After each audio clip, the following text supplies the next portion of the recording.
external force is acts on it. That's the Newton's first law. So now this first law is also called as law of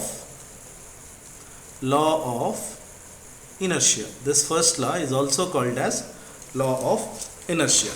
So we can say that this property means that is which property, as I said, that continues to be state of rest or state of motion. This property of a body, by virtue of it, it is unable to change its state of rest or motion on the straight line by itself is called as what? Inertia. Is called as inertia. Now ಇದನ್ನ ಕನ್ನಡದಲ್ಲಿ ಜಡತ್ವ ಅಂತ ಕರೀತೀವಿ. So it is called as inertia. So for a translatory motion, the value of inertia depends on mass. It depends on mass. ಇದು for example, suppose you take a small stone, initial movement ನೀವು ಈ ತರ ಇದು on a road, if you want to push this here, it moves here. So once it starts moving, it is very easy to move, but initial ಆಗಿ ನಾವು ಜಾಸ್ತಿ pressure ಹಾಕಬೇಕು, so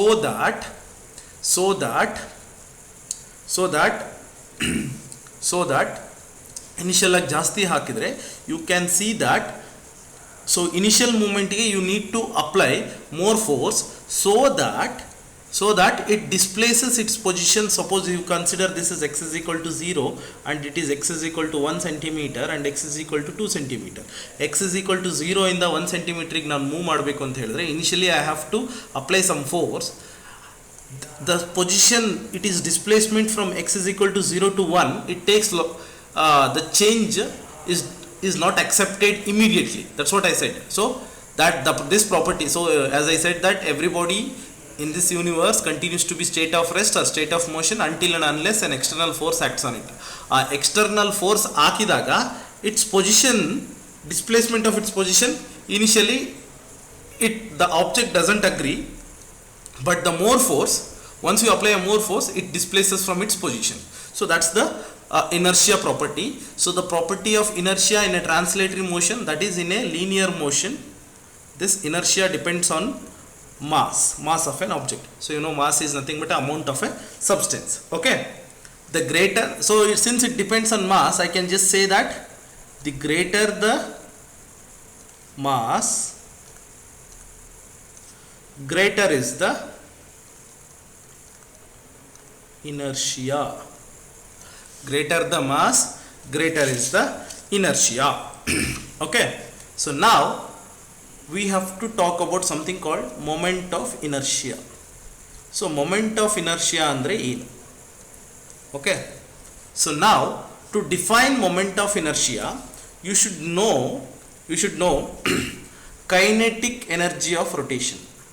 So ನನಗೆ ಇದನ್ನ kinetic energy of rotation ಗೊತ್ತಿದ್ರೆ we can define what is moment of inertia. Okay, so kinetic energy of rotation. So kinetic energy of rotation anta helidre, so for a translatory motion the kinetic energy is given by what? It is given by of mv square, where m is mass of an object and v is the velocity. Okay, so now, so here the kinetic energy depends on two things. One is mass and other is depends on velocity. Now when this body starts rotating about an axis, so when this body starts rotating about an axis, now let us consider the kinetic energy of its rotation is determined by mass and angular velocity omega, but also it depends on the position about the axis. Okay, it doesn't depend only on the mass and angular velocity, but it depends on the position where the axis of rotation is there.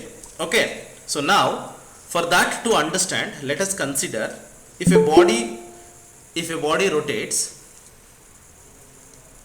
suppose assume that if a body A rotates about an axis rotates about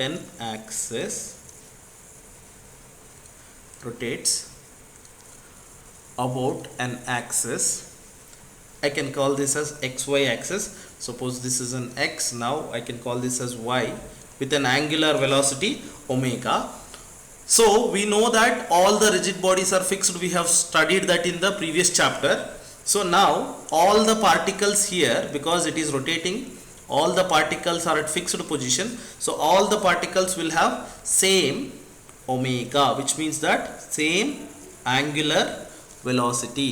So rotation ಆಗಬೇಕಾದ್ರೆ ಏನಾಗಿರುತ್ತೆ, all the particles will have same angular momentum. But one thing is that the particles will have same angular velocity, but the distances, because ಒಂದು particle ಇಲ್ಲಿರ್ಬೋದು, ಇನ್ನೊಂದು particle ಇಲ್ಲಿರ್ಬೋದು, ಇನ್ನೊಂದು particle ಇಲ್ಲಿರ್ಬೋದು. So but the distance of the particles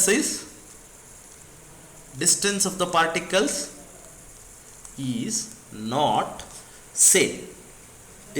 same. Okay, so if the distances is not same, so then what happens is their axis of rotation and linear velocities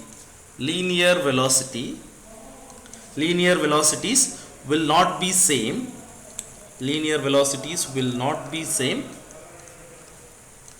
They are different. ಏನಾಗಿರುತ್ತೆ? So since the particles have the same angle, we know that the particles will have same angular velocity, but the important thing is the particles where they are fixed from the x and xy axis, their distances are not same. So we can say that, we can conclude that axis of rotation and linear velocities will not be same, even though same angular velocity will be there. So they are different, angular velocities will be different. Now let us consider, I said that linear velocity will not be same. Let v1 comma v2 v3 be the linear velocities. LV I have just wrote it, linear velocities of the particle m1 comma m2 m3 and so on up to mn, here also up to vn. Okay, so where they are, the particles, these particles m1 and m2 m3, where they are placed, situated from an r1 r2 r3 up to rn distances. Okay, so now just to represent, this is a particle m1, okay, and now this is a m2 and m3, and this is m2. Now in a rigid body, these are situated at a distance of r1 r2 r3. Okay, so r1 r2 r3. So now the kinetic energy, the ke of the body, the kinetic energy of the body is, now I can just write it, is therefore equal to, ಈಗ ಏನಾಗಿರುತ್ತೆ kinetic energy, it is the sum of, now I can just write it, sum of kinetic energies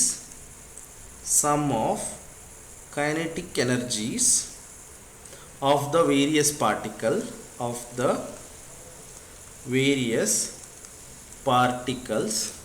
kinetic energy of the various particles, and is given by,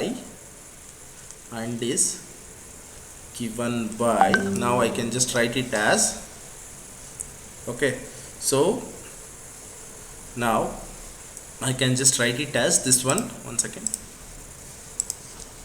I can just write it as,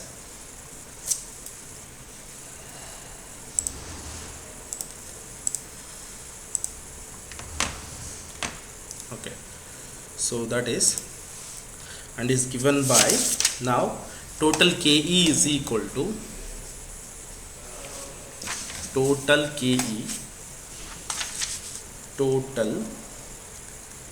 kinetic energy is equal